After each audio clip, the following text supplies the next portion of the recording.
So, Phil Toledano, the man with many facets, Viva Bastardo, watch collector, car nut, author, advertising guru, photographer, and now watch designer.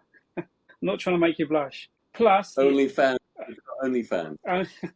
plus the owner of a super fine head of hair. And I, for one, have hair envy. So, how are you? I'm splendid, thank you, and thank you for that heraldic. That I got the full town crier. Have I missed anything out? No, man, I think that's it. That's it for now. I'm I mean, sure you'll add another feather in your cap. But just doing that, be knackered. yeah, it must be difficult to split yourself between that many jobs. Every time you turn your head, you're doing something different. I was actually thinking that as I approach my dotage, I would like to. Slow. I feel like I should just be not doing a lot of things. Yeah. Like I should. I don't even know what I should be. I should be. Yeah, but it's like choosing between your favourite children, I guess. It's which ones you put down and devote less time to. I feel like I should move to the Cotswolds. There you go. And brew my own beer. And it should be disgusting. Like people come over and go, yeah, try this beer. And they're like, yeah, would it go down the instead? That's a much better idea. But you may live slightly longer, but maybe not as much fun. Yeah, that's true. So let's start. We got a wrist check today. What are we wearing today? Oh, man. Good God. You must be grabbing something to hand. I forgot. Wait a minute. I should have pre-warned you. No, it shouldn't pre-warn me, man. That's a rookie move. Schoolboy. Wrist check, you say, Neil. Yeah. Now, that's something I've not seen for a couple of weeks. You've never seen it? Well, yeah, that's the new thing. Yeah. That's the blue, the Lapis B1, yeah? Au contraire, my friend. It's something completely new. Oh, that's the new one. How dare you? I got a glimpse of it. You know, it's just a casual. The nerds. I'm going to freeze the frame now and try to catch some colour off of that. Yeah. It looks like a non-blue dial. It is. The nerds among who'll be watching will no doubt enable the screen capture, zoom, Photoshop, sharpening, all sorts of things. Dare we venture into when we might be seeing that? Spring, hopefully, and maybe even a bit sooner. Okay, and is that going to be running alongside the Lapis one, or is it just instead of? It's a new dial, Generation 2 band design, which makes things. But most importantly, there is something happening with the crystal. Intrigue. We shall have to wait. Well, look, I've got my checkbook ready, so I need to be on top of that queue somehow. I'm sure that can be arranged, man. Excellent. Actually, you know what, man? I will be in London. I think in January, fingers crossed. Drop me a line. We'd love to meet up. That'd be great fun. Yeah. I'll be doing an extravaganza with Alfred, if all works out correctly, and Andrew McCutcheon. Well, that was Andrew's watch that I tried on. So, yeah, definitely. So you're going to the Discovery Studio? Is that what it's called? Yes. Surely McCutcheon has spent long enough in England to know that kind of sincere name is going to get abused by everyone in England. Only those who know, I guess. I luckily got to have a quick tour around it about 2 weeks before he was ready to open the doors, and it's an amazing space. Yeah, it looks incredible. I've not yet had a chance to get up there. Hopefully, next week I might see if I can nip up there and have a nose around. But yeah, it's a very good looking space, and I shall look forward to seeing you at some stage in the White Room or whatever part you're going to take over. I'm going to be doing a little stage act. Perfect. I don't know if you know this, Neil, but I'm very elastic. I'm very limber. Is that right? Yoga? For a middle-aged gentleman. Yeah, I'm going to be doing a little performance piece as part of the unveiling of the new Toledano Chan. That I should see if I can get some front row tickets for. All I will say is that feather boas will be involved. Do we have to bring our own, or is it? There'll be just. Is it like that like the fan dance? Is it like? Yeah, that's right. That's exactly right. From what's her name in the 50s. Yeah. Forget that one. Yes, that's show my age now. What can you do? What was her name? Shit. Yeah. Anyway, it's a long time ago. Yeah, that's when we were kids, man. You and me growing up in the 50s. Yeah, well, not quite the 50s, 60s for me, but yeah, it seems a long time ago.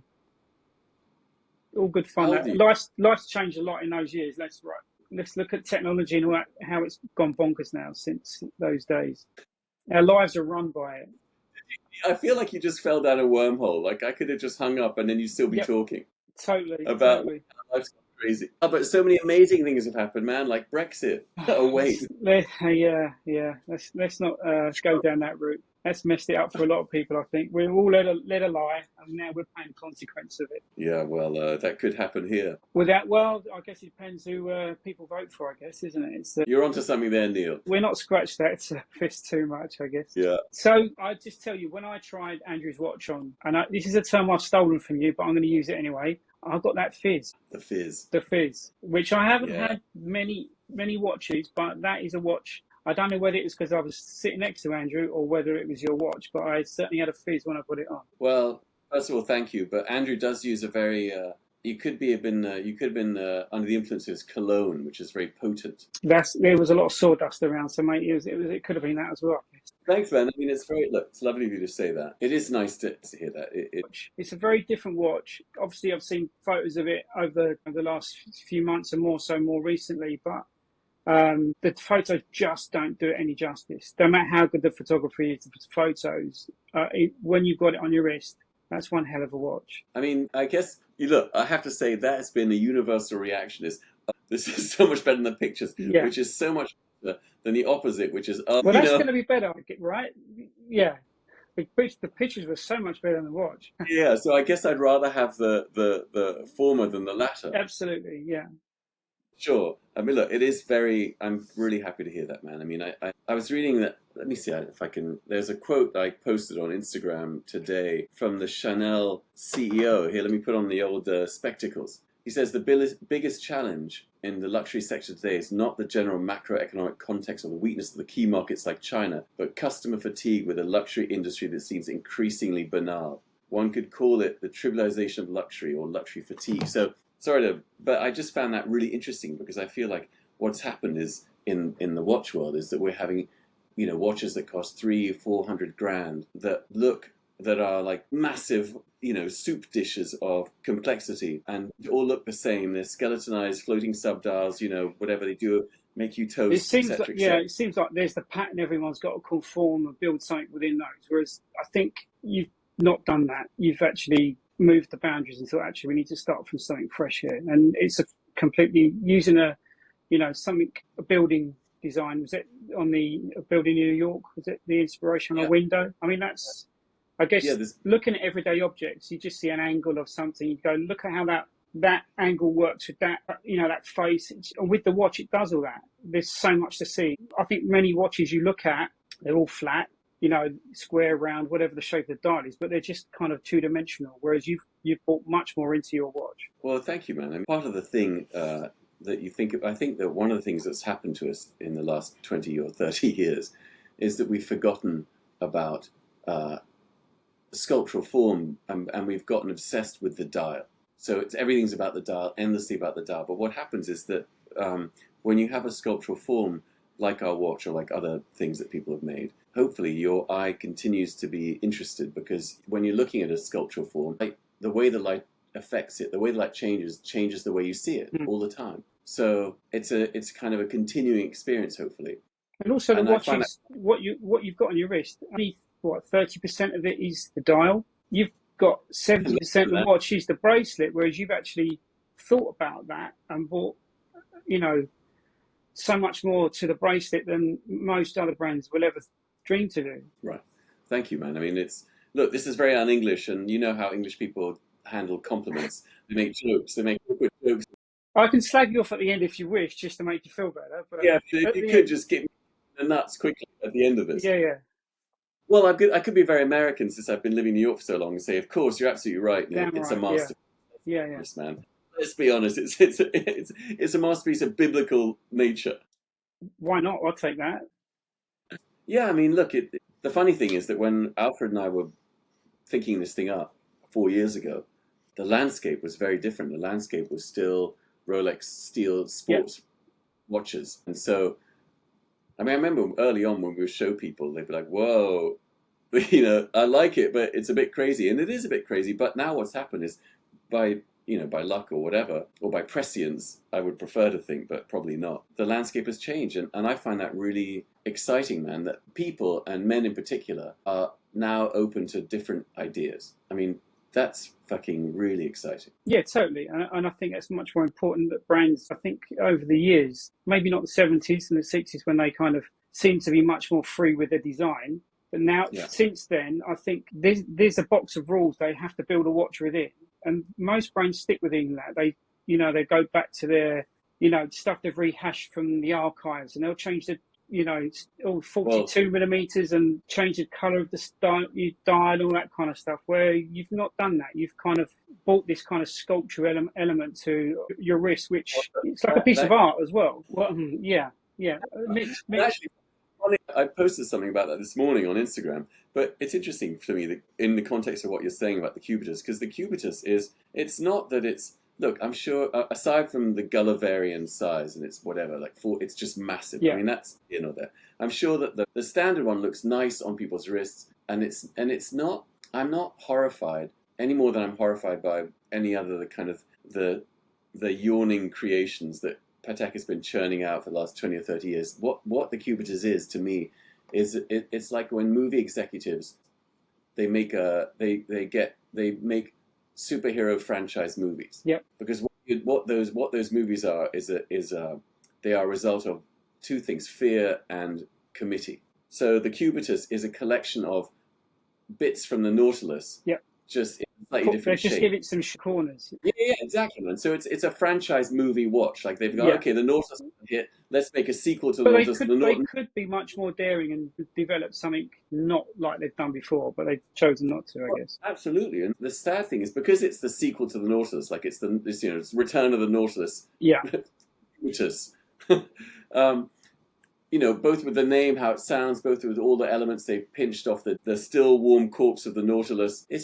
It's sad because it's just fear. It's just afraid of making a mistake. It's afraid of not selling the watch. It's afraid. It's not shit design. It's just fear. I mean, it is kind of shit. So does that mean that when a lot of designers nowadays, I guess, are slightly less free or lazier, or they don't want to upset their audience by bringing something completely new? Well, look, it's sad because Patek is an industry leader, and so of all people to see them so frightened is a shame.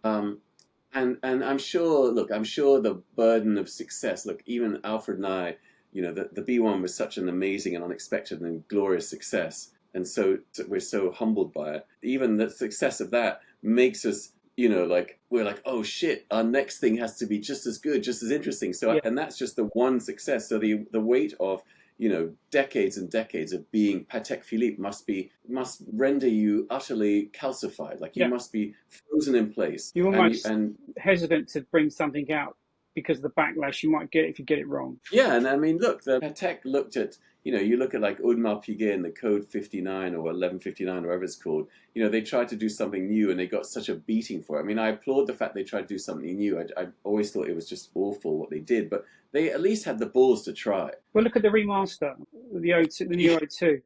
I mean, again, a lot of people have slated that. To me, I was just like, that's a breath of fresh air to see something different than the norm.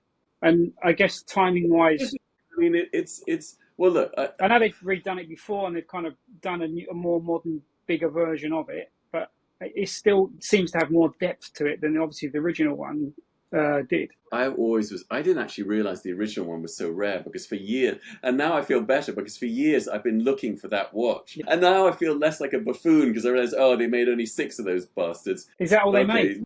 Yeah, I think so. Wow. But the original is so beautiful, and it's interesting because you think that the remaster is actually fascinating because first of all, it came out 2 weeks after we launched our watch, which was pure coincidence. Who copied who? I think they've seen yours and thought we need to do something big. Well, that's what happened, man. Suddenly, Toledano Chan are in conversation with Audemars Piguet, which is ridiculous. But then secondly, all these people in the comments are going, they stole your idea. Like, like Audemars Piguet just cranked out a watch in 2 weeks. Yeah. Also, I will say that, look, they probably were developing that for 4 or 5 years. And when they started doing that watch, 42 mil watches or whatever it is, but that's what people wore. And now people are not interested in that size watch really anymore. When you design the watch you've just designed, the B1, and future watches, how important is it that they don't blend in with other watches, that they stand out from the crowd? Because you're quite a showman character. You stand out from a crowd, apart from being extremely tall. I'm not extremely tall. Sorry? I'm not extremely tall. Well, you're taller than I, so...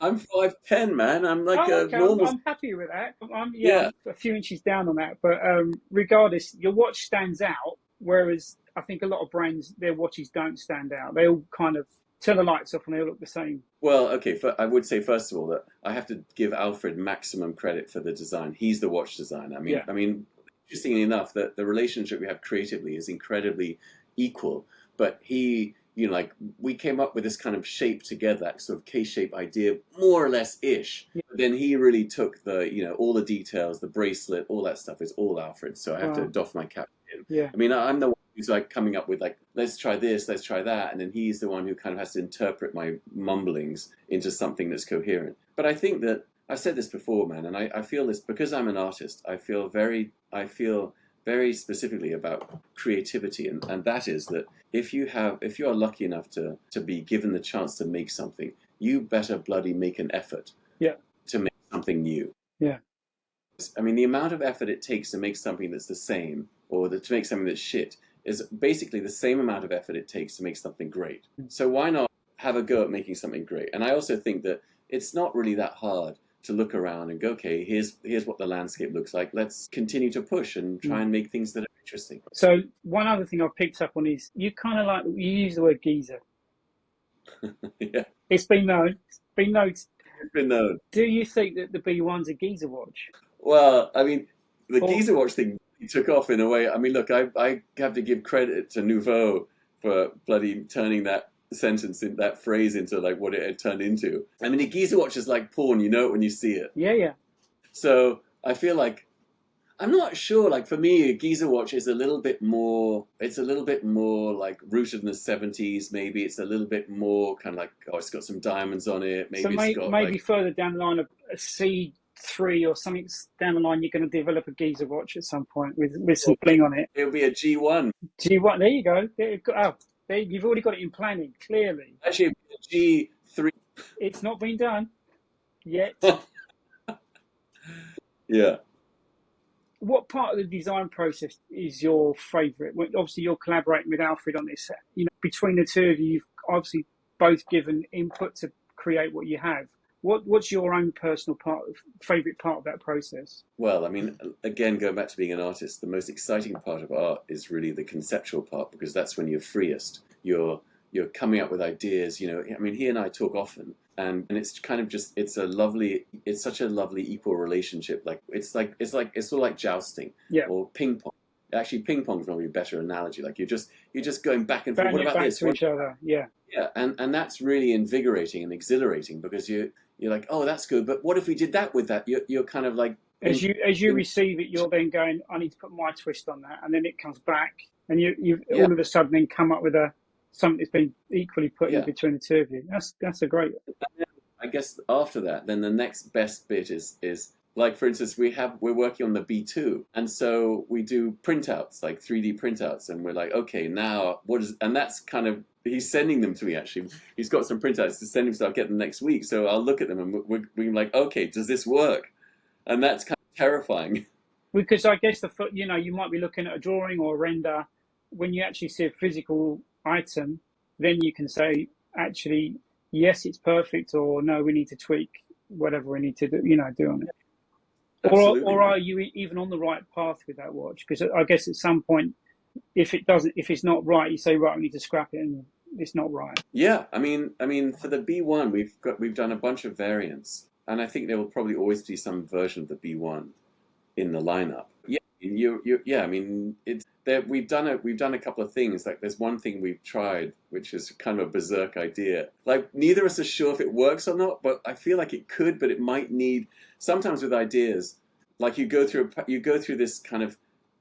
It's like a narrative arc with an idea. Sometimes you have the idea, oh, this is amazing, this is genius. Yeah. Then you make the thing, and you're like, oh shit, it's not quite so genius. And then you do a little tweak, and then it becomes genius again. And then it becomes what it is, yeah. Or it continues to be shit, in which case you have to let it go. Yeah. Well, we should keep our ears to the ground and see what happens as the different watches develop. We mentioned talking about the strap earlier. How much effort went into the design of this strap? Because as I mentioned, a lot of brands seem to leave the strap as an afterthought. It's a generic strap that fits all their models, or it's just a leather or fabric strap that's in the box. For me, the B1. The strap is equally as important as the dial, which is what you spend most of the time looking at. Sure. Well, I mean, look, man, we conceived of this watch as an integrated bracelet watch, so immediately from the start. And the thing about integrated bracelet watches is that there are two kinds, I think.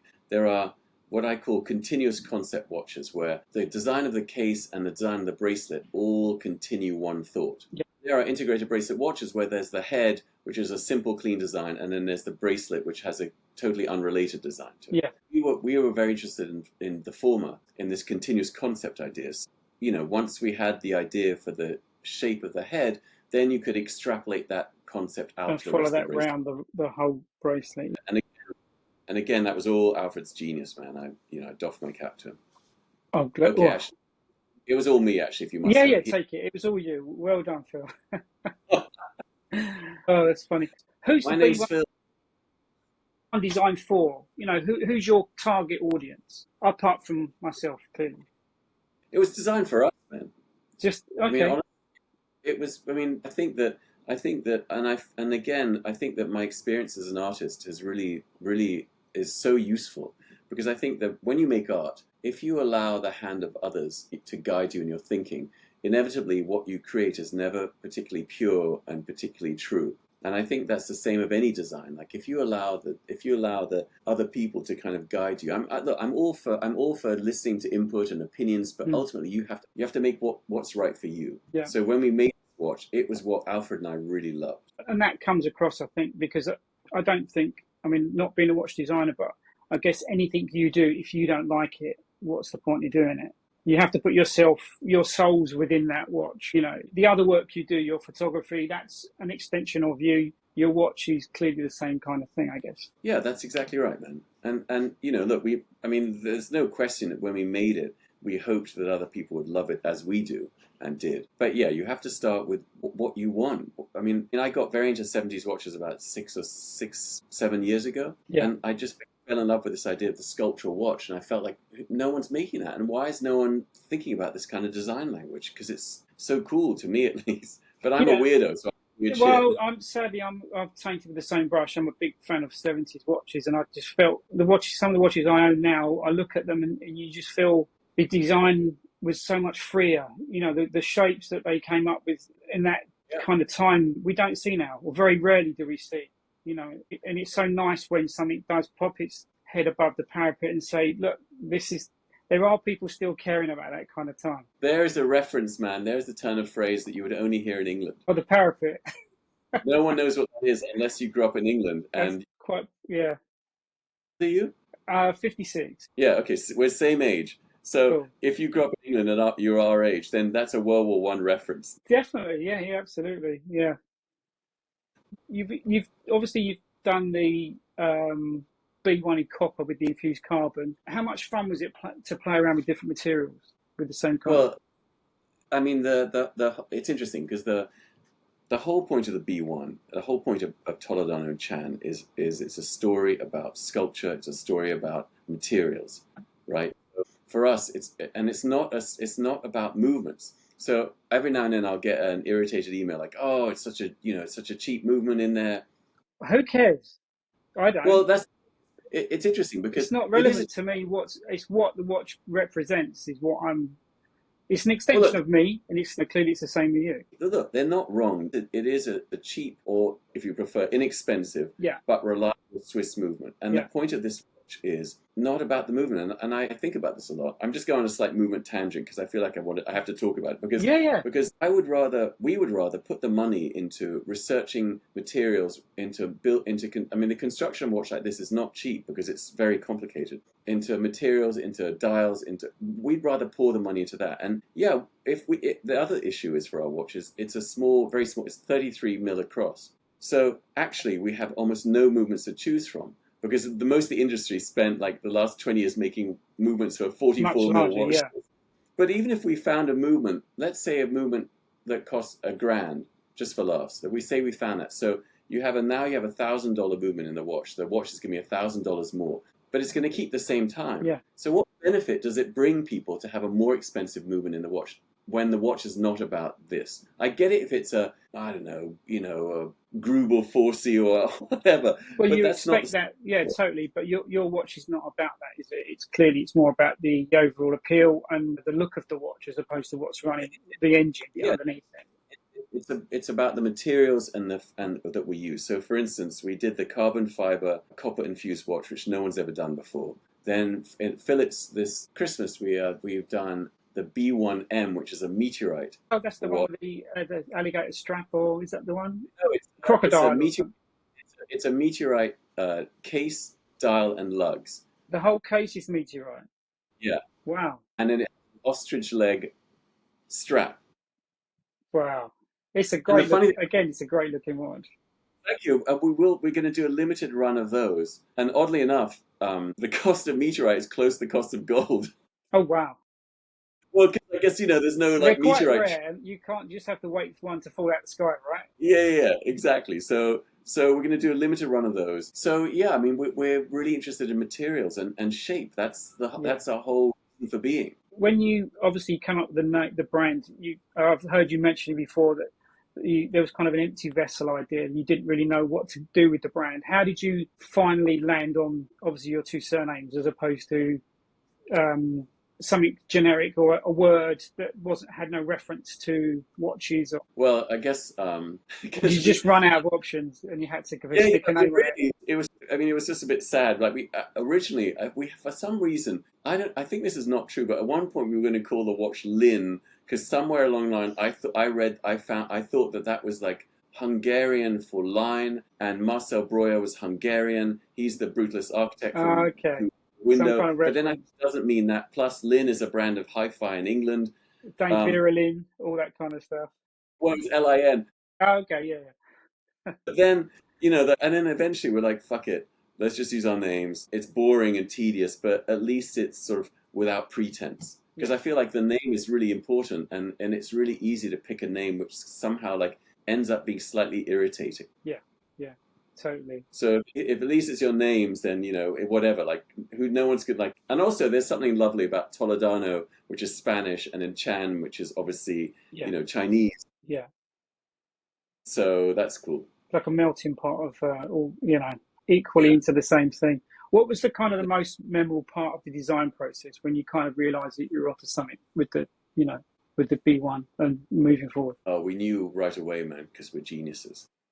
That's kind of the perfect answer. Honestly, I don't know, man. I mean, the design process was just like a few months, 3 or 4 months of going back and forth with shapes and pictures and inspiration. I mean, funnily enough, the Audemars Piguet, the one that they released, that was early on in the process. I remember, I think I sent that after he sent it to me. And then we kind of eventually had this shape and this bracelet, and then we did like 3 or 4 prototypes. But it came together pretty quickly once, I guess because we spent so much time talking about it before we actually designed it. Yeah, I guess you knew you were on the right kind of path. If you could describe the B1 in 3 words, what would you...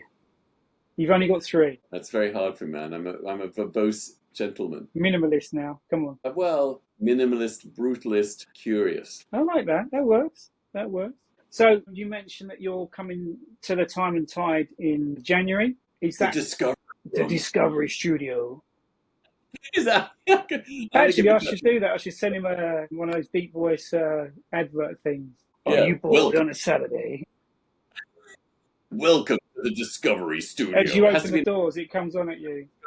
Accent. And then like spotlights all over the place, like. So is the plan off the back of that potentially to sell your watches through the Discovery Studio? Yeah, I think there's going to be. Well, we haven't quite figured it out yet. I think that with luck, hopefully what will happen is that will be a place that people could come and see the watch. As you say, the pictures are so shit. They've got to see. But yeah. That will be a place where they can come and sort of feel it and experience the discovery of the B1. Yeah, and we haven't quite hammered out how it's going to work. Yeah. But something maybe. Space.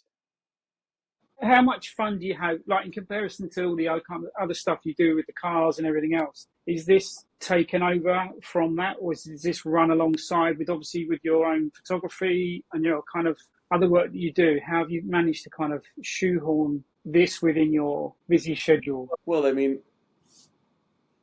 it's funny because I had a sort of a lull period a few years ago, and I was wondering to myself, am I just settling down to retirement or something? Slowing down. Have you got the And then, slippers and the silk? yeah, and then what happened is now I'm going to be relaunching Viva Bastardo, the Good, clothing line. good, good. A friend of mine, and that we've got an investor, and it's going to actually be like a real thing. So that's kind of re-happening. Then Is that for my next art, year, like in the new year, or is that before? 1 year from now probably. Okay, cool. But we're gonna, redesign stuff, new jumpsuits, new ideas, I mean, all Yeah. sorts of new stuff. Very exciting. Then with AI happening, it re-inspired me to start making work again. So I've been making a lot of work with AI. I have 2 new books that came out I this year. saw the photo, your photography, the AI with the stuff with the soldiers in the Second World War. That's really clever, really clever. And I mean, the whole sort of thrust of my AI work is around this idea that basically our relationship to the image has fundamentally changed. And with AI now, nothing is true and everything is true at the same Yeah. time. All my work around that is around that idea. So that's really inspiring. Then the watch is super exciting. So I've got these 3 things happening concurrently. So my dreams of like doddering off into Gizaville have been delayed. It's yet to have its first brick laid, I guess. Yeah, I mean, it's going to be like another 10 years now. Right, we're going to wrap this up now because this was just a nice introduction to you and for us to meet, obviously for myself to meet you. And I shall look forward to seeing you in January, hopefully, and some trying on this new, whatever that thing you're wearing down there. That one there, I should freeze frame it.